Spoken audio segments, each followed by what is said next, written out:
Boa tarde.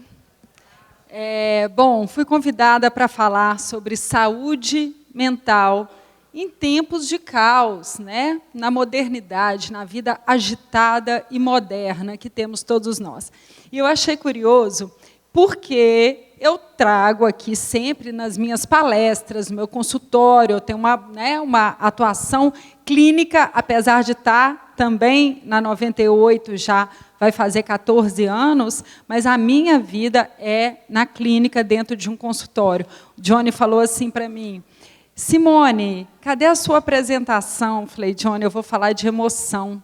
Então, a emoção, ela não acompanha a modernidade. Parece que acompanha só nas doenças, né, que vão aumentando de acordo. Então, veja só, tem uma frase do filósofo alemão Arthur Schopenhauer, que ele fala o seguinte: valemos muito mais pelo que temos na nossa mente do que temos no nosso bolso. E eu concordo com isso, porque o que temos na nossa mente é que vai determinar o que teremos no nosso bolso. O mundo é mental, portanto, a gente tem as doenças psicossomáticas que são produzidas pelo nosso estresse, pelo nosso caos mental. A gente sabe que uma mente adoecida é capaz de fabricar doenças gravíssimas, como, por exemplo, o câncer. Então, nós sabemos também que a nossa mente é capaz de promover curas que a medicina não consegue explicar. Portanto, sim, nós valemos muito mais pelo que temos na nossa mente do que temos no nosso bolso. E aí, nós vamos pensar assim, eu estou vendo a palestra dos colegas anterior, aqui a minha, e eles falando urgência, rapidez, se você espera 1 minuto, o aplicativo, você já perde a paciência, é tudo rápido, é tudo para ontem, é tudo urgente.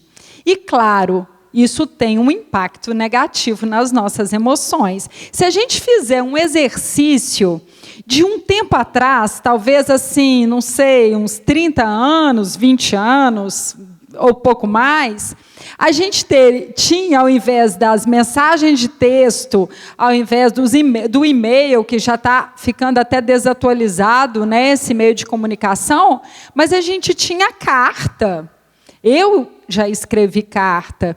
E quando você escrevia carta, você tinha um exercício de paciência já pré-estabelecido, porque você tinha, primeiro, redigia de próprio punho, depois você colocava a carta no correio, depois você não sabia se a outra pessoa tinha recebido ou não, porque nem aviso de recebimento tinha, você tinha que conviver com a insegurança, com a incerteza. E aí, se vinha a resposta dessa carta ou não, também ninguém sabia. E aí você exercia a sua paciência, você ficava aguardando, você não queria para ontem, você queria no momento que fosse. E se chegasse a carta de volta, você ficaria feliz e escreveria outra.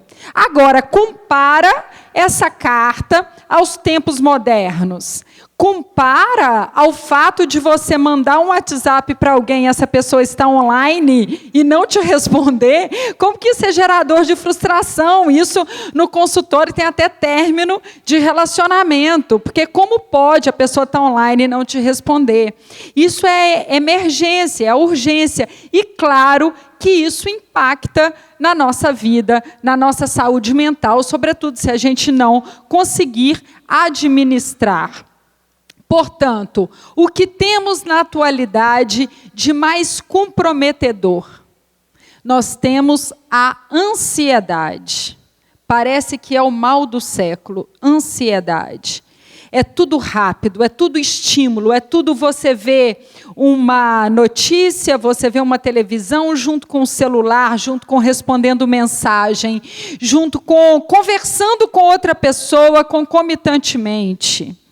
E você acreditar, aí depois que você tem esses estímulos todos juntos, que você não exercita mais, assim como não exercita a paciência, Você não exercita também a concentração. E aí, o que acontece? A pessoa chega no consultório e fala o seguinte: eu tenho déficit de atenção. Mas existe um déficit de atenção adquirido da vida moderna, que não é o transtorno do déficit de atenção, que deriva do fato de você hiperestimular a sua mente, não centrar, não focar em nada, e depois você não consegue ler uma página de um livro. Então, isso está acontecendo na vida moderna, e está sendo fruto de muita frustração e muita procrastinação, que é outra coisa que a gente vai tratar aqui hoje. A procrastinação está sendo também um motivo enorme de ansiedade, porque você procrastina sabendo que tem algo esperando por você e que você precisa fazer. Então, vamos lá. Vamos dizer, nós somos biopsicossocial. Essa é a nossa formação, é esse tripé. Nós somos tríades. E esse tripé, nós vamos analisar aqui o que faz uma pessoa ter mais ansiedade, menos ansiedade, conseguir controlar mais, conseguir controlar menos, porque, afinal de contas, é o que todo mundo quer, né? Dominar as emoções. Tem um meme que eu vi outro dia, e era um bonequinho podendo fazer um pedido para o mestre. Aí o primeiro bonequinho falou: eu quero não precisar trabalhar nunca mais. O outro: eu quero um navio. Aí o último falou assim: eu quero dominar as minhas emoções. Aí o primeiro falou: eu quero mudar o meu pedido, o segundo também.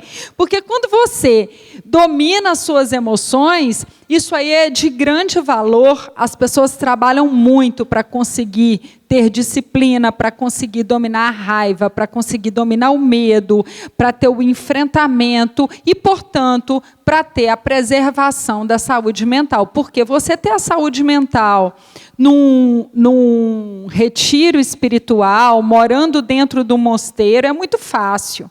Agora, você ter a saúde mental preservada, trabalhando no meio do olho do furacão, é que é o nosso desafio. E nós estamos, então, falando aqui da nossa cultura, de onde nós estamos inseridos. E vamos ver o ranking do Brasil. O Brasil, vocês não sei se têm conhecimento desse dado, e aí vocês têm, né, os dados aí da parte mais atualizada, da modernidade. Eu tenho os da emoção, os da saúde. O Brasil é eleito pela terceira vez consecutiva o país número 1. A gente tem um ranking das pessoas, da população mais ansiosa do mundo. Então, né, palmas para o Brasil, que está liderando o ranking de país mais ansioso do mundo. Ao invés da gente liderar outras vertentes, a gente está com essa. Outro ranking que eu vou contar para vocês, que talvez vocês não saibam. Nós somos o país número 1 de venda de Rivotril do mundo. Do mundo. Aqui a gente tem o primeiro, no Brasil, o Microvilar, que é um anticoncepcional, que inclusive é distribuído gratuitamente pelo governo, então ele ganha como o primeiro aqui no Brasil, o segundo Rivotril e o terceiro Buscopan. Então, no mundo, o Brasil é o primeiro consumidor, nós somos conhecidos como nação Rivotril. Mas também, para quem lidera 9,5%, a gente é número 1 de ansiedade. Depois da gente, com 7,5%, vem o Paraguai. Então, nós temos, justifica-se o Rivotril, né, para o país mais ansioso. Outro ranking que nós temos aqui no Brasil é o ranking da cirurgia plástica. Nós somos o primeiro país do mundo com maior número de cirurgia plástica estética. Estética. Nós temos também um outro ranking. Nós temos o país que deu mais certo, o BBB. E por que eu estou trazendo esses rankings aqui para vocês? Por que eu estou trazendo isso aqui? E o que isso tem a ver com ansiedade? Nós somos bio, psico, social. Então, em primeiro lugar, o que eu vou medir uma pessoa propensa à ansiedade, à depressão, à distimia? Que distimia é uma depressão leve, crônica, que não impede o indivíduo de trabalhar, ele faz todas as atividades que o indivíduo sem depressão faz, porém, ele tem a permanência de um estado modulado para baixo, ele é meio desanimado, ele tem aquela... Isso chama-se distimia, isso é uma doença mental. Então, o que acontece? Nós temos aqui esses elementos. O bio são fatores genéticos, então você pode administrar pouca coisa disso. Embora nós já temos a epigenética, que é a genética das emoções, que é onde, a partir da sua emoção, você consegue mudar fatores genéticos. Então, a biologia determina se você vai herdar aí uma predisposição para ansiedade e para depressão. Biopsico. Psico seria a psicologia, seria o emocional, seriam os inputs que nós recebemos na nossa casa, na nossa infância, na nossa criação. Então, às vezes, uma mãe muito nervosa, muito agitada, com muito estado de aflição permanente, ela ensina o filho a agir da mesma forma. Mas isso é passado e transmitido, não é a herança da genética. Então, esse estímulo dentro da nossa casa determina muito como será o nosso estado e a nossa captação da ansiedade e da depressão.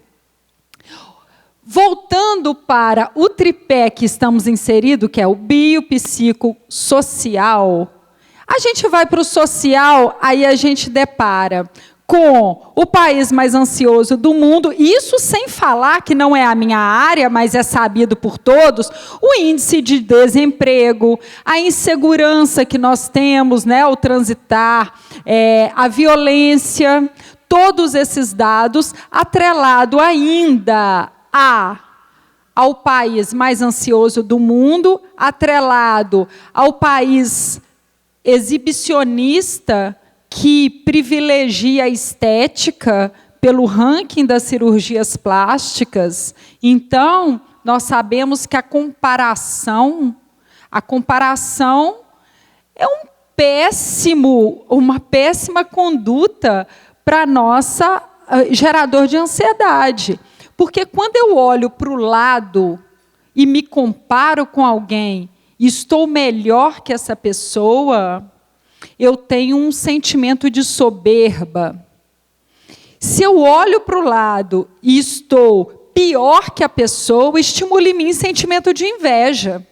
Então, se eu estou num país que é exibicionista pela estética e que eu tenho que ficar tentando me enquadrar num padrão, isso é gerador de ansiedade, isso é uma coisa que está... Aí você pode pensar assim, mas eu não me importo para isso, mas isso é uma bobagem, e cada um tem um pensamento individual quanto a isso, eu concordo.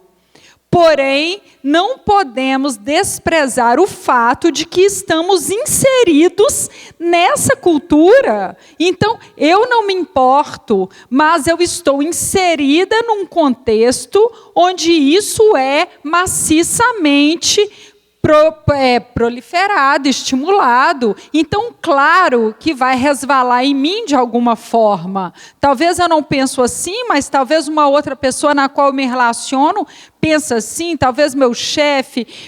Então, não podemos desprezar essa cultura. Por que eu trouxe aqui o Rivotril, que é também o ranking do Brasil? A pessoa fala assim, um tem um na bolsa, um dá para o outro, um toma, porque a gente tem o imediatismo. A gente quer resolver o problema agora, não quer resolver depois. Resolve agora, depois eu vejo o que eu faço. Esse imediatismo, tudo isso que eu estou trazendo, pode parecer que sozinho é uma coisa boba. Ah, só isso? Não, eu resolvo aqui, tomo 3 gotas desse ansiolítico. E aí depois, a conduta de hoje vai determinar a saúde mental da gente daqui 1 ano, daqui 2, daqui 3, daqui 5. Como vai ser a qualidade da vida, se seremos felizes ou não. Porque o que é felicidade? Felicidade é estado de espírito pautado na serenidade. Uma pessoa agitada em aflição, ela não está feliz. E felicidade é diferente de alegria, porque a alegria é para fora. A alegria é efusiva. Você pode ver uma pessoa numa festa alegre, mas não significa que ela está feliz, porque felicidade é para dentro. E às vezes, felicidade é o contrário de infelicidade, alegria é o contrário de tristeza. Então, às vezes, você pode estar triste por um evento pontual, mas ser uma pessoa feliz. E às vezes você pode estar alegre e ser uma pessoa infeliz. Então, o que determina a felicidade de um indivíduo é o estado de espírito, o estado de serenidade, a forma com a potência psíquica que ele consegue enfrentar os embates da vida. Se ele consegue encarar com serenidade as dores que a vida forçosamente nos impõe. Porque é colocado para a gente que nós temos que suportar com dignidade as nossas dores, e isso vai determinar se é uma pessoa forte ou não. Veja bem, se você ouve alguém fazendo contando alguma história sobre si, dizendo, olha, lá em casa, eu tolero isso, eu faço isso, aí a pessoa vai embora, você fala assim, nossa, essa pessoa é muito forte, né? Eu não toleraria nem a metade. A gente é muito estimulado a pensar dessa forma. É o nosso social também, o nosso social estimula isso. Agora, é preciso diferenciar, porque forte emocionalmente não é o indivíduo que suporta dor evitável. Se é uma dor evitável e você está suportando, você é um indivíduo fraco emocionalmente, que não consegue falar não, que não consegue se posicionar. Porque forte, segundo a psicologia, é o indivíduo que suporta dores inevitáveis da vida. Perda de um filho, diagnóstico de doença grave, demissão e reinício da carreira novamente. Isso são dores que todos nós estamos sujeitos e que determinam a nossa força psíquica, nossa força emocional. Mas se você parar para pensar e fizer uma revisitação honesta da sua vida, talvez você vai se deparar que você está suportando dores evitáveis e gastando combustível com isso. Porque a nossa força psíquica, a energia psíquica, ela não anda separado da energia física. Energia psíquica e energia física é uma coisa só. Porém, a energia física é a sentida no meu corpo. E a energia psíquica é a energia do pensamento. Só que um indivíduo muito preocupado com a energia psíquica, ele esgota a energia física. Então, eles fizeram um teste no indivíduo que ficou sentado o dia todo e estava preocupado, com o indivíduo que foi trabalhar na lavoura. E eles mediram o nível de cansaço através dos hormônios, dos transmissores, e eles chegaram à conclusão que eles tinham um cansaço físico igual. Físico. Onde a gente facilmente conclui que a massa de preocupação que está rondando a nossa cabeça exaure o nosso corpo. Então, quando a gente tolera dores evitáveis e fica naquela preocupação, a gente fica exausto, a gente fica cansado. E nossa sociedade nos estimula a tolerar dores evitáveis, a pretexto de considerar aquela pessoa que suporta dor evitável como uma pessoa forte psiquicamente. Num consultório é uma pessoa frágil, fraca ou medrosa que não consegue se posicionar.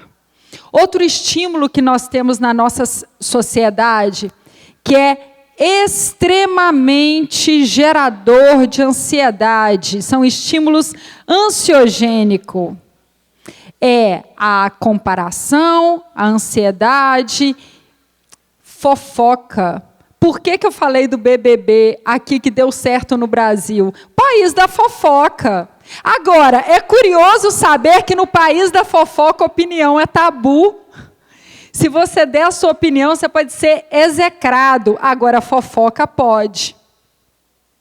E isso é gerador de ansiedade, porque às vezes você está numa mesa, fala assim, eu não vou nem levantar, não, senão vocês vão falar de mim. Você sabe, o ambiente não é confiável. E você viver num ambiente que não é confiável, onde a fofoca tem até um frisson, as pessoas falam assim, vamos encontrar para fofocar. E aí você vem, tem um programa, um reality show, onde as pessoas vão ficar assistindo as outras, no anonimato da minha casa, da tela. Eu fico assistindo a outra. E o negócio dá certo aqui no Brasil, corrobora que nós somos o país da fofoca. Portanto, olha o nosso ranking, hein?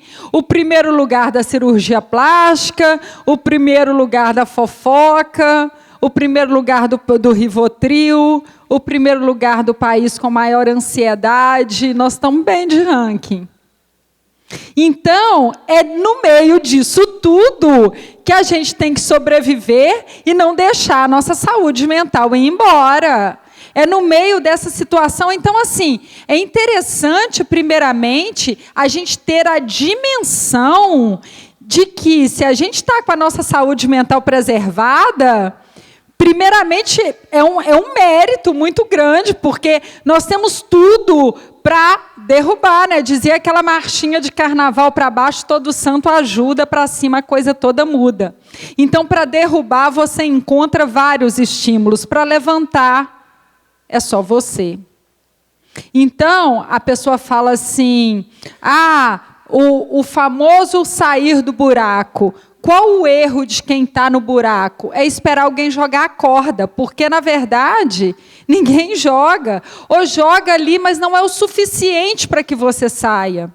E a ansiedade, não sei qual de vocês aqui já teve próximo disso, de uma crise de ansiedade, porque nós temos a ansiedade que é muito dita, falada, é muito reverberada, mas me parece que é mais para eu justificar alguma situação minha do que querer resolvê-la. Porque as pessoas falam, primeiramente já trata a ansiedade como uma velha amiga, né? A minha ansiedade. Porque a minha ansiedade não me deixa, a minha ansiedade, justificando alguma situação que eu não tenho controle sobre ela. Mas, quando eu recebo no consultório, e aí eu pergunto, o que te trouxe aqui? E a pessoa fala assim, minha ansiedade. Eu quero deixar de ser ansioso. Aí você pergunta assim, você faz a fala, a prédica, tudo que eu prego é a minha fala. A prática é tudo que eu faço.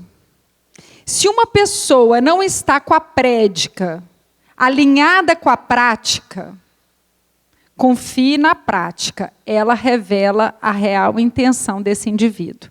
Então, se você quer conhecer alguém rapidamente, com poucas, sem longos anos de convivência com essa pessoa, comece a observar a prédica e a prática. Se ela estiver em desalinho, acredite na prática.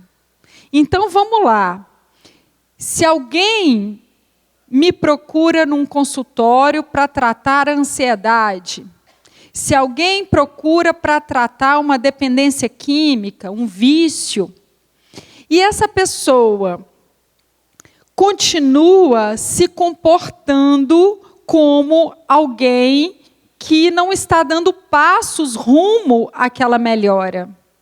Aí você fala assim, o que ela quer? Ela quer o que ela está fazendo.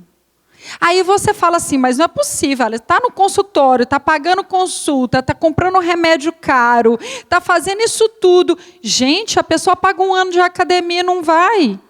Isso não quer dizer nada, não. O fato da pessoa estar ali não quer dizer, o que quer dizer é o que ela está fazendo. Porque quantas pessoas querem emagrecer, mas não faz por onde? Então a pessoa não quer emagrecer, ela quer ser emagrecida. E muitas vezes é isso com a ansiedade também. Ah, você não quer, mas eu estou aqui. Tá, é grande o número de pessoas que eu falo, mas o que você está disposto a fazer para abrir mão dessa ansiedade? A pessoa responde, vim aqui. Eu falo, mas eu não opero milagres. Então eu preciso de ver a sua conduta. E isso muitas vezes não acontece, porque a gente é apaixonado pela nossa ansiedade. A gente é apaixonado por ela, a gente mergulha dentro do pensamento de ansiedade, não luta contra isso, e no fundo você quer continuar a ficar ansioso. E aí, isso traz, assim, é polêmico você defender essa linha, mas essa linha liberta quem está sentindo e quem quer realmente, porque a gente tem um problema de vício de pensamento. Você repetiu tanto que quer deixar a sua ansiedade de lado, mas não faz nada, que até você acha que você quer. Mas se você aplicar essa máxima da prédica e da prática, e você olhar o que você está fazendo na prática, talvez você próprio pode responder para você o que você quer. Agora, existe uma diferença entre o que eu quero e o que eu quero querer. Às vezes eu quero querer ter aquela força de vontade para fazer a dieta, mas o que eu quero mesmo é comer a sobremesa. Então, o primeiro passo para quem quer recuperar a saúde mental, largar a ansiedade, deixar a depressão, a distimia, para quem quer ter uma vida saudável, serena, de verdade, é começar tirando o auto-engano, que é o que eu chamo de mentiras sinceras, que você fala mentiras para você mesmo, como essa, que muitas vezes, aí no silêncio da cabeça de vocês, vocês podem perguntar para vocês, vocês têm uma prédica alinhada com a prática? Se vocês têm uma prédica alinhada com a prática, eu quero fazer dieta e eu faço, tá ok, realmente vocês querem o resultado. Agora, se está em desalinho, o que vocês querem é a prática. O que a gente quer é a prática, todos nós. Então, a pessoa às vezes fala assim, mas não é possível que eu quero isso, então eu sou masoquista. Mas temos um traço de comportamento masoquismo que às vezes se desenvolve à espreita, despojando o afetado de lucidez, fazendo ele acreditar que todo mundo está errado, menos ele. Existe isso. Os meandros da nossa mente, eles são obscuros. Então, muitas vezes, a gente não tem a consciência de onde a gente está inserido. E, às vezes, gente, a consciência pura e simplesmente não liberta. É importante vocês terem isso em mente. Porque se a consciência libertasse, ninguém fumava, porque todo mundo tem consciência que cigarro faz mal. Então, a consciência não é suficiente. Agora, eu estou dizendo que às vezes a gente não tem nem a consciência, hein? Olha o tamanho do buraco que a gente pode estar e nem sabe. Então vamos lá. Tem um ditado popular que as pessoas gostam de repetir, que eu detesto, que é: a ignorância é uma bênção. A ignorância, ela é péssima, ela não é uma bênção. Ela tira de você, talvez, o sentimento de culpa, talvez o remorso, mas ela não te alivia. Imagina, a falta de consciência é como se fosse uma anestesia. E se você está com a mão anestesiada, mas ela está aqui no fogo, eu não estou sentindo não, mas a mão vai cair. Eu vou perder a mão. Eu vou ter as consequências que derivam daquela anestesia. Então, a ignorância está longe de ser uma bênção. Então, o primeiro degrau do conhecimento seria a ignorância, né? A ausência do conhecimento. E se a gente der esse exemplo que eu estou falando para vocês aí do cigarro, será que alguém é ignorante? Será que alguém que fuma acha que o cigarro faz bem? Acho pouco provável, né? Então, assim, a nossa ignorância, às vezes, a gente quer ficar ignorante, mas a gente, no fundo, sabe que aquilo não está ok. O segundo quadrante seria a consciência, o conhecimento. Eu sei que aquele cigarro me faz mal, mas eu tenho uma dependência que eu não consigo largar. Aí é o quadrante da consciência. Portanto, apenas saber que aquilo me faz mal não resolve o meu problema.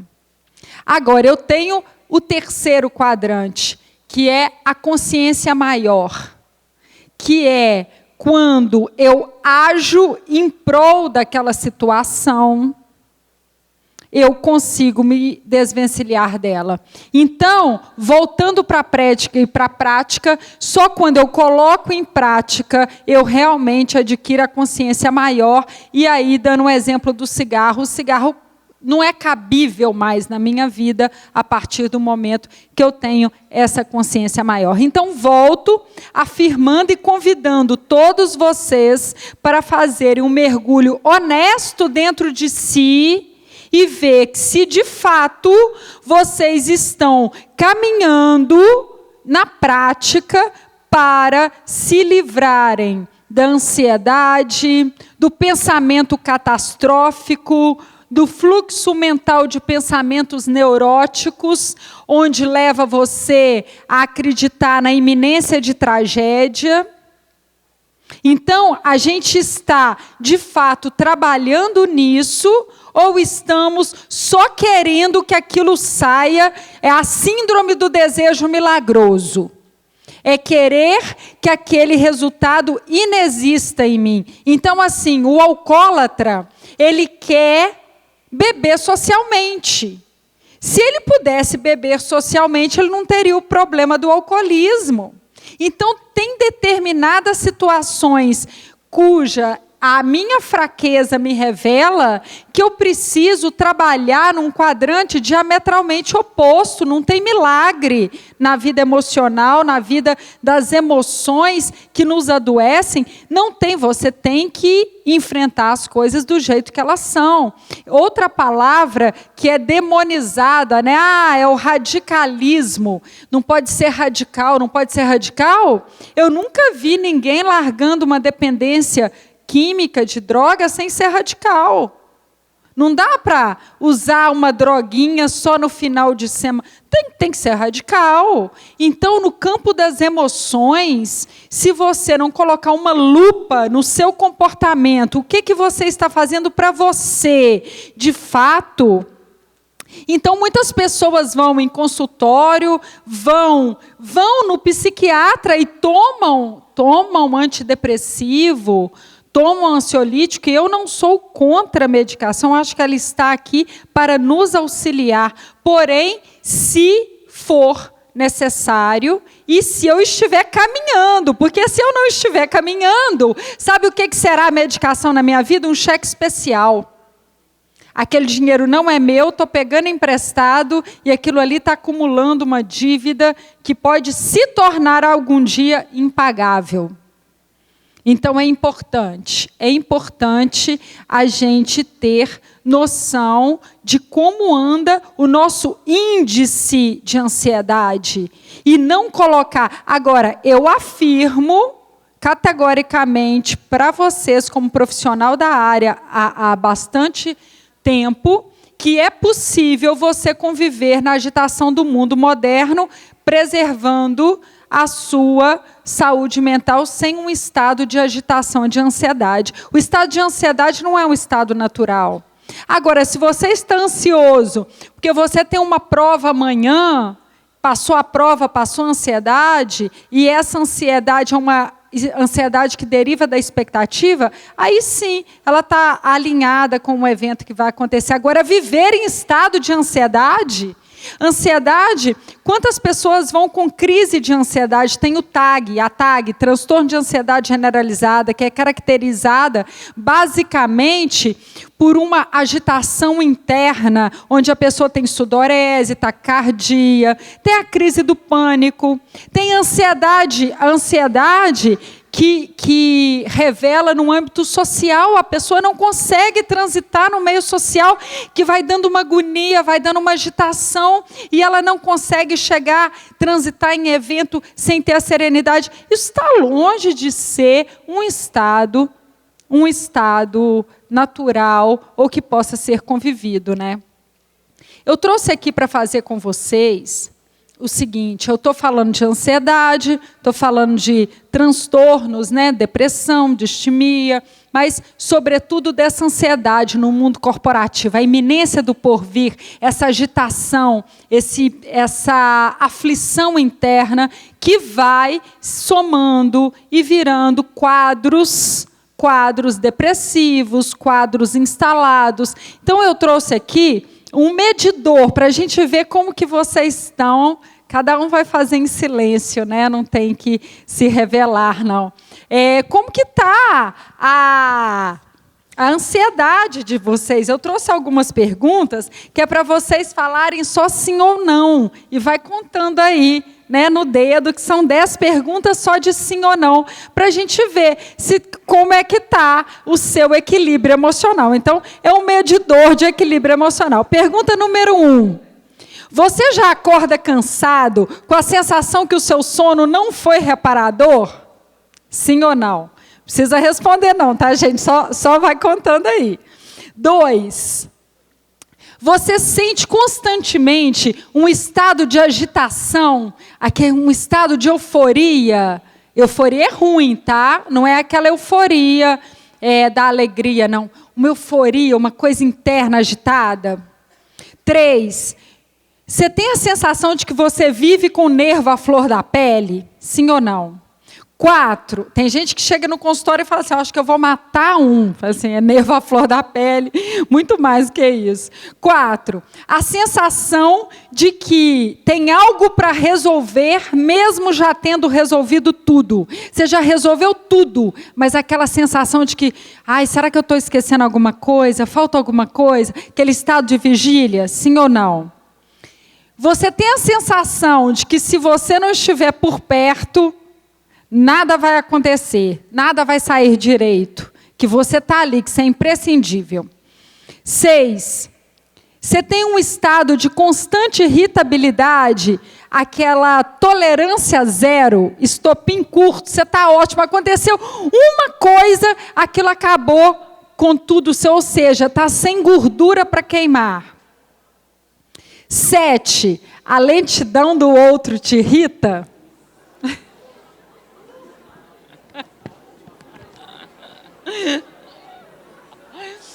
Voltando. 8. Você tem a sensação de urgência o tempo todo? Tudo é urgente. Você perde, acaba que tudo vai virando urgente na sua vida, é tudo para ontem, é tudo corrida, é tudo. Não tem estado calmo, fazer as coisas devagar, calmamente, não, é tudo agitado.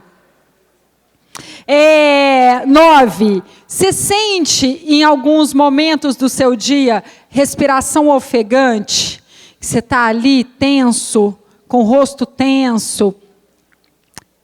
E outro sintoma físico, você sente o batimento cardíaco acelerado. Pois bem, meu povo, acima de 3 já é preocupante.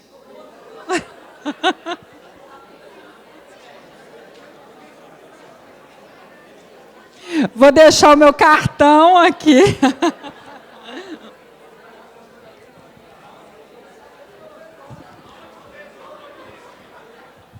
O negócio está feio, meu povo.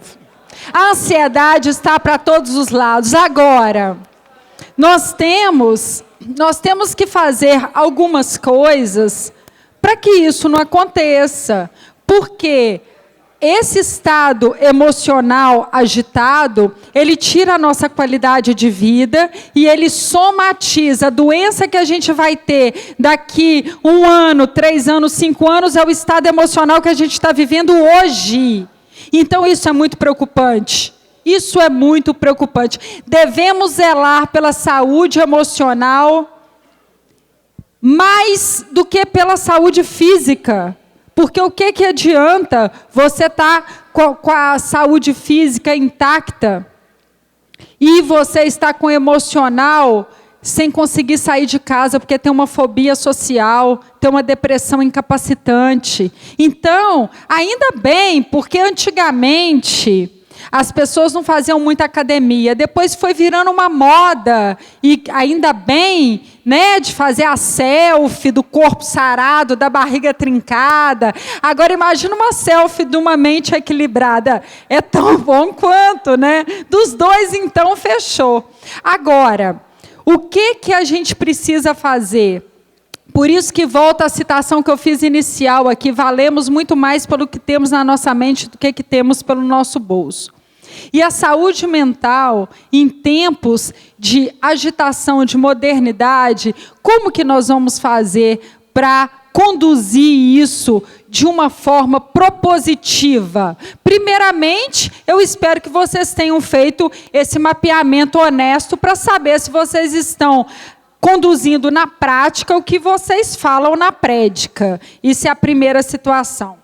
Nós sabemos que tem aí um ambiente de trabalho, muito índices de burnout, é uma perda do vigor físico. Imagina, é muito parecido com a depressão. E a depressão, diferente do que muita gente pensa, depressão não é apenas tristeza. Depressão é desesperança. É quando você entrega os pontos. Agora, a distimia, que é a depressão leve crônica, é um pouquinho disso em doses pequenas, mas não deixa de ser um peso. Então, você, na sua mochila, você vai carregar um peso desnecessário.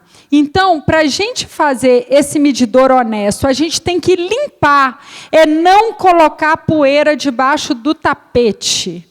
Então, quais seriam as condutas para que um indivíduo cuide da sua saúde mental? Ou se ele já está doente, qual seria uma conduta para esse indivíduo começar a sair do buraco? Para ele se preservar, para ele cuidar. Então, a primeira questão que eu trago aqui para a gente é a inteligência emocional. O que é inteligência emocional? A gente fala, fica esse blá, blá, blá. Agora, teoria que eu não aplico na minha vida, não adianta de nada. O que adianta? Eu li um livro maravilhoso de inteligência emocional. Mas o que é inteligência emocional? A inteligência emocional, prática, rapidamente, de fazer valer na vida de vocês, é quando vocês conseguem trazer a linha da razão junto com a linha da emoção. Então, vamos lá. Eu sei que eu tenho que parar de fumar, é a linha da razão. Só que eu estou com a vontade do cigarrinho, é a linha da emoção, da dependência. O dia que eu trago essas duas linhas para ficarem juntas, a minha inteligência emocional está atuando. Então, sem blá, blá, blá, sem precisar de ler livros, pode ler também, que é excelente sobre o assunto, mas quer colocar na prática e quer saber, eu não trouxe teste para saber inteligência emocional, não, mas eu tenho um que eu fiz também, para a gente medir isso, e quando a gente coloca na prática a nossa inteligência emocional, a gente sabe o que é, mas nós estamos longe dela, então ela não está trabalhando a nosso favor.